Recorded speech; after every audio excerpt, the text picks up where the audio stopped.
Thank you for choosing to listen to this podcast from ABF, the Soldiers Charity. I'm Lorraine Kelly. The Soldiers Charity is 75 years old this year, and this series of podcasts is our way of sharing a few of the stories of some of the people it helps. Today, I'll be introducing you to two people whose lives were changed forever by war and conflict, and finding out how they've adapted to their new circumstances. Joseph Connor joined the army in 1942. He was honoured by the French government for his part in liberating France during the Second World War. He continues to live independently at his home in Glasgow at the age of 95. I enjoyed a lot of my time in the army, but I think I didn't miss the army that much. In fact, I was angry at the way they never even got in touch with me. Gary Jamieson was in his 14th year of service and on his second tour of Afghanistan when he was catastrophically injured by an improvised explosive device. The blast killed his patrol commander, and Gary lost both legs above the knee and his left arm above the elbow. Somebody says, if you could go back, would you go back and change it? If I don't stand in that ID, the guy that took over from me, he get killed. Was that supposed to be my choice? So if I went back and says, right, I never stood in that, who's to say the next day I was going to get shot or something like that? So you know what, that's what I need to appreciate. I'm alive. I'm only missing limbs. I know it's only limbs, but I'm functional as a human being. There's obviously a huge age difference between Joseph and Gary, and they were fighting very different wars. But as you hear in this conversation with Dave Roberts, Joseph and Gary also have a lot in common. The way I was wounded, I thought I was going to go back. I felt okay, although the bullet inside me, but I didn't realise it was the nerve that was injured. I just thought the arm's injured, and they gave me penicillin at the time, and I felt fine. So when the doctor in the hospital says, oh, they'll take the bullet out and they'll fix your arm over in England. And I realised that I was getting sent back to England. The chest expert for England came and looked at me, never said a word, away he went. And then he was the one to take the bullet out. Finally, the night before I was to get the big operation, an auxiliary nurse comes to give you an enema, which is normal. And I said, are you poking your finger in my back? He says, no. I said, well, it feels as if you are, you know. He said, oh, go and get the young doctor. I was lying on my stomach and he brought his face right round and he said, you're a lucky man. He said, the bullet's on its way out and I'll take it out tomorrow with a local. I think it saved my life that time, you know.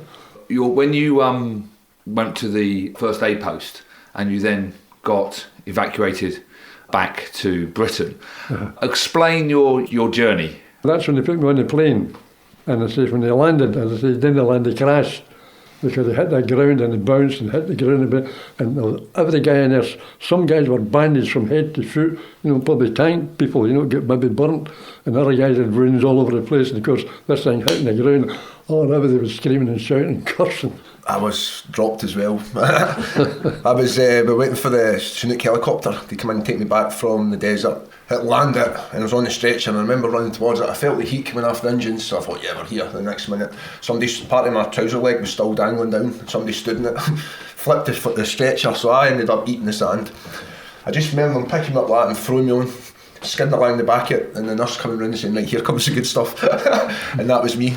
But I was very lucky because I didn't realise till I woke up in my coma that my flight from Bastion back to the UK, I was 5 minutes away getting detoured because that volcano had erupted in Iceland and shut down all the airports. So I was the last flight to land in the UK. And I don't know if I got special permission, but we were the last flight before the UK airports get cancelled. Luck plays a part in quite a few things. I know with me it did, because 3 times I know she's been dead. You know, first attack we ever made was at Comont, and my pal, he combined his carrier, so he hooked me up and pulled me down, carried on down, and he got a message, and he said, oh, I've got a map reference here, I've got to go. So he said, I'll go in the other, so he jumped in the other light, and that guy was dead within 10 minutes. So that was another time I could have been dead. I know a guy that was in the hospital same time as me, and he was the 8th man in a patrol who walked in a straight line, so 7 people in front of him stepped out it, and he was the only one that stepped on it. Just goes to show you, your time's up, that's it. Luck does play a big part in it, doesn't it, at times, you know. When you were out of the army, how did you look back on being a soldier when you were first back in civilian life? The war had been won. I think it was easy for me because I didn't feel I was dressed as a soldier. I enjoyed a lot of my time in the army, but I think I didn't even miss the army that much. In fact, I was angry at the way they never even got in touch with me. And I haven't even applied for my medals until about maybe 4 years ago. And I've so many gaps with things that we've done that I can't even remember. I know we must have done this, but how did I get there? And how did we do this? I joined the army because that's where I wanted to be. You had a war to fight, you had to go and fight the country, so you probably never had that kind of like, I don't know when they say love, but connection you wanted to do, but had to be done at the time, then get back to your normal life. When I think I was 12, I knew from then I was going to join the army. I was going to do the full time in the army, and obviously this put a span on the works. So I was kind of thrown. I didn't know what to do when I came out. Because I'd confirmed, right, I was doing my 22 year, I was getting out and I was going to go and work up, or Babcock actually, driving the oil tankers. But that's what my plan was. And then 2010, I went all out the window and try to think for the next 2 years what I was going to do. Because I never planned that far ahead, which I found it was quite daunting. That's how I thought when you came out of the army and you've got thousands and thousands of other folk coming back from the army, trying to find work, trying to find accommodation. It couldn't have been easy. So Gary, talk about when you came out. I had rehab. So technically I got injured in 2010. My army soldiering days finished then, but I was still under army for my rehab. So I'd go down to Headley Court, I'd do 4 weeks rehabilitation, then I'd be up the road for 3-4 weeks. Kind of rotated that for the next 2 years. So I was kind of easing myself out from the army. I was going back to Headley Court, which is still kind of military, but then I was coming home for 3 weeks. So it wasn't just military, stop, civvies. That was 3 years down the line, and even till the day when I got finally discharged, when I knew I was out the army, that was still quite a hard day to take, because I was like, oh, what did I do now? Obviously having no legs and only one arm, you think to yourself, who's going to employ me, what can I do? So you start looking into other things, and eventually my local that I grew up drinking in, it came up, so I thought, you know what, good time. So me and the missus and the family took it over. We ran it for 2 years. It was good, but there was no profit in it. It was hard work for nothing, and it just so happened that this new opening up at Erskine came up just as that finished. So I've been quite lucky for my time leaving the army. I've had a job straight away in my own pub. Then when I finished about the pub, I've got the work in Erskine. So I've never really had that moment in time where I have to sit and think, what do I want to go into next? Didn't do enough really for soldiers coming out like that. I think there should be more hands-on. Oh, there definitely is, because when I got injured 2010, now say 2010 was a kind of like big year, there was getting courses because they knew that the soldiers weren't getting back to being soldiers that's in and injured now, they're going out, so they had to make this up, so there were courses and tick boxes. So I can imagine pre-2010 there was soldiers sitting about for like months and months on end, not knowing what's happening. Before they changed it all, no, but everything's, when you get injured you get a kind of tick list, and you can't go anywhere else till it's been ticked after. You've got accommodation, you've got looked after, you've got all that now, so you're not just sitting in the house for 2 years, because that's what I think they found out, there was a lot of soldiers left or abandoned. And it doesn't happen like now, they've been on top of it. Now I've been injured 6 years with the army, and I honestly I can't think of anything bad to say in my time, but I've heard the bad things happening now and again, but my experience with it's been absolutely perfect. I don't think you do enough really for it. You know, there seems to be that you can't be a soldier, you can't do the job they want you to do, so they're not interested. You know, they're not going to spend a lot of time with you because you can't do you're not the soldier that they're paying you for, you know. And I mean, it must affect people's heads. I know that the army is the kind of umbrella thing, but this is where places like, say, like Headley Court, all the soldiers go there now and they get tell what they need to do. Then you've got combat stress, you've got that first, so people can say, right, well, I'm struggling with this, and they've got, well, this is the answer here, if you go down this department, or I'm struggling with, I don't know, say debts or whatever, they go, well, go and speak to these people now. Now there's avenues everywhere for you leaving the day, when you leave the army now, there's avenues to go, but you know, soldiers, will a soldier go and ask for help when he needs help? That's the kind of problem they've got, but there's definitely things out there now set in place that it's benefiting a lot of kind of soldiers that I reckon would have been here just now if these things weren't in place a few years back. If the 94-year-old Joseph could have a chat with the 18-year-old Joseph, what do you think you would say to your young self?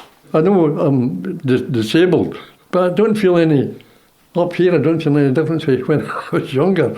But the age is getting me now, getting older, the more things happening to me, you know, this, the hearing, and even in the kitchen, trying to make a cup of tea, oh, I'm sitting down. Because you live alone still, you live by yourself in your own home. Yeah. And I know that Soldiers Charity has helped you continue to live in your own home. Explain what the Soldiers Charity did to help you out. What happened to me was, that with the age coming in and the disability getting like that, I wasn't getting out as much.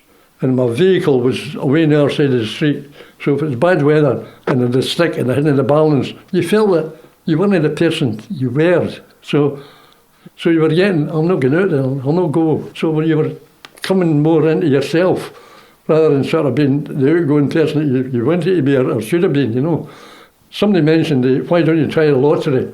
See if they'll give you money for getting a driveway and bring your vehicle over. So I tried the lottery, nothing. Tried the council, nothing. And 2 days later, they said, yes, the Soldiers Charity is going to help you with your driveway, and I'll pay a small proportion of it, My vehicle's right at my door now. I can open my door and just walk into it. I've got my buggy there as well, and it's changed everything. It's made me feel that I'm part of the community again. That's the wee things that throw you when you're stuck in that kind of bit. And then I know what you mean, but you're like, well, somebody else will do it for me, it saves me all that hassle. Then you just end up retreating back into the house and not actually doing anything. Where when the charity stepped in, it's gave you that freedom back, basically, hasn't it? Gary, how do you feel about your time in the army when you look back on it? And would you tell the young Gary to join or not join? Looking back on it, for the year I was kind of injured, so I spent a year in my bed sort of thing, and had nothing else to do but think back to things. I loved every minute of it. Even I was laughing to myself that I was in Brecon, it was 4 o'clock in the morning, it was -30, I'm walking up a river, people blowing things up, and my feet were actually that sore. Then looking down, I haven't even got any feet in. So all that pain, was it worth it? And I'm like, aye, it was. Everything was worth it, because 10 minutes after I got out of the water, put dry socks on, you forget about it. So all the bad things at that moment in time, they go away, and it's only the good things that you remember in the army. So if I could go back and speak to myself, what I would say was, I'd say to myself, stay in the Friday night in December. Don't go out, because that affects your career. Somebody says if you could go back, would you go back and change it? If I don't stand in that ID, the guy that took over from me, he get killed. Is that supposed to be my choice? So if I went back and says, right, I never stood in that, who's to say the next day I was going to get shot or something like that? So you know what, that's what I need to appreciate. I'm alive, I'm only missing limbs, I know it's only limbs, but I'm functional as a human being. That's the main thing. So I can see life going on. I don't see any bad about it. Don't get me wrong. Try to explain to my daughter now and again why I'm like this. But she's only 10, but she'll realise later on in time that it was for a reason. So, Gary, how did the Soldiers Charity help you out? The first time that I got in contact with Soldiers Charity was through building a ramp from my back door. As I was injured and I couldn't get home in a wheelchair, as my garden wasn't converted, the Soldiers Charity chipped in with my regimental charity, and they got me a ramp so I could get in and out of the house. Later on, because it was coming up to Christmas and New Year, I was supposed to go back down to Headley Court because I had nowhere to stay because I couldn't get upstairs access. But the Soldiers Charity then says, well, we can put you up in a hotel, which gave us a family room, which gave us family time for Christmas and New Year. Because obviously, I know it's dramatic. For me, going through it, I'll get blocked in April. This was my family, kids at 5 and 6, and I was only a baby at 1, so it was kind of dramatic the whole year all the way up to that. So that was our first time where it was just us, family time, and thanks to the charity, they gave us that. Later on in that, when I got back to, like you're saying, your independence, it was, I could drive. So I went and done my assessments, got what equipment I needed to drive, and the Soldiers Charity, they organised it, they booked into the conversion place. So basically I gave them my car, and I got my car back all converted thanks to the charity, which gave them independence, just to be able to go to the shop myself. You know what it's like, that's me back. And then later on in the next few years, I was having a lot of problems with my stumps, a lot of infections, because I was lucky to keep what I did. I should have lost a lot of it more. So there was a lot of damage in there. So what was happening was I was getting continuous fractions, continuous infections. So I was doing 3 weeks gym work for another 2 weeks in my bed. So I was kind of, and to walk in prosthetics, you need to be at a kind of high level. So the charity says, well, when you're off sick, why don't you put gym equipment in? So I got 2 pieces of gym equipment that I could use that kept me fit when I was off, obviously injured. And then when I went back to Headley Court, I wasn't catching up with myself, I was starting again and I was progressing. And that's what basically got me to where I am just now. You must be very brave and strong because, I mean, what you come through, you know, you really need to be very, very strong. When you say strong, I say I'm grateful that I never died. My mate standing next to me, he died, and that kind of got to me a bit. And so I thought, you know what, I'm going to live life as enjoy every moment of it instead of feeling bad about it. When you eventually get home to be with the family, the house is kitted out, the car is working, how did you feel the future looked for you? Back there, it's quite sound mad, it felt good because I thought, right, I've got a plan, I've got the family, everything seemed to be in place that I could see was going to be a problem. And then it was like the little things that you don't plan, like for instance, going to a favourite restaurant, there's 2 stairs to get into the favourite restaurant. I mean, we rocked up there and you think, see, it's things like that it got us. But that was because of the wheelchair. The wheelchair was a big factor in everything because it was like, can we get the wheelchair here? I was in an electric wheelchair, so you know the weight of the batteries on that, and my wife's not the biggest, so she was struggling to take it in and out, so you're like, I don't want to rely on her all the time. A lot of things in the first couple of, well, say the first year to year and a half, had to be planned, and had to be planned well. Well now, when I've got my prosthetics on, we don't look at anything, just go, that's it. It's the exact same as where I was previous to being injured. Back then, I didn't think I'd ever be this independent. I thought things had been good, but never to the fact where I'm actually driving into main work, to work in a factory, to making signs, it's a labouring job, to come back home. I never thought 9 years ago that would be happening. The future's bright, as they say, so I mean, everything's looking forward to it. I've got to have another challenge, so I don't know where I want to go, if I'm stay down the veteran side of it, or I maybe going into back to school. So everything's just up in there just now, I'm just enjoying myself. Our listeners, what would you tell them about life as a veteran? A bit difficult because your mind doesn't focus on things like that. The things that happen to you, you're living with them, but you're also no one to show them outwardly that you're injured. So you're trying to be the person you were. And I think in myself I'd rather forget everything that happened if I could. But I can't because, I mean, I'm being asked a question about it and my mind's got to go back to when it happened. And I mean, it's real. I'll never know exactly what happened. And I don't know, it's funny, it's not hard to explain, I think, really. So Gary, if you were going to look at how society views veterans today, how would you reflect on what you experienced coming out of the army when you did? 50-50. I've had some good experiences and I've had some bad experiences. Obviously, in World War I and World War II, that was a national rage. They're fighting for what they believe in. My conflicts have been Northern Ireland, it's been Iraq, it's been Afghanistan, where it's not 100% people agreeing with it and stuff like that. So you get your folk that will come down. When I first got injured, I didn't wear clothes. I like people to see that I was injured. I didn't cover myself up, so I'd wear my prosthetic legs without shorts and stuff like that. And I've seen people crossing the street when they see me coming. And I know that they've done that because they didn't want to make a conversation with me. But when I went to America, people would walk across the street to shake your hand and thank you for your service and stuff like that. So you do, it's different than where you are. Now America, it opened my eyes, caught me about 3 or 4 times when I've been in America, how they treat people over there. And here you get your good people, you've got your veterans, people that love you and they shake your hand, but you also get that small minority that once you find out you're a soldier, they don't even want to speak to you, and it's terrible. And I love being a soldier, and I love telling people I'm a veteran. There was a difference, yeah. And I was lucky because when I came out the army, I didn't need to find work, I didn't need to go and do this, I didn't do that, so I got a choice to do what I want to do. And then a lot of charity work, and I found that the veterans seem to get left a bit to the side. So that's what I've been doing for the last couple of years. Anything I can do to help veterans, I've been jumping on it. I know for speaking to other there's veterans out there that are sitting in their house, have never done nothing, just don't want to interact, don't want to get out, and it's sad to know. And if people can see me, I don't know, going to my work and think, well, if he can do it, maybe I can go and do something, even if it's just go to the shop, just to get somebody back in that, because there's too many people out there that's been through the wars and don't want to speak to people. It says you blanked it all out. A lot of people can't blank it out, and they sit and relive their lives all the time. So it's one of the ones you need to be a veteran, proud to be a veteran, or you don't want to be a veteran, you keep it to yourself, but it's your choice at the end of the day. I felt angry at the army because I felt that they let me down, and I think for them I just dismissed them. And I think I'd a reason and I'd a right to do that because the way they had treated me and ignored me, you know. What's your futures looking like? So what do you see ahead for yourself, Joseph, for the next year or two? When he started to go, right, I was 84, right, and I went up to the hospital, and they said, oh yes, your knee's very swollen. But I said, we'll get you x-rayed. So they went me into the x-ray, and the guy said, you'll need a new kneecap. I said, well, I'm 84. I said, I really think, I said, I'm not got long to go. I said, what's the point of me getting in and getting my knees done when maybe a year or so I'll be off, you know. So I didn't get it done, but it was getting worse and worse and worse.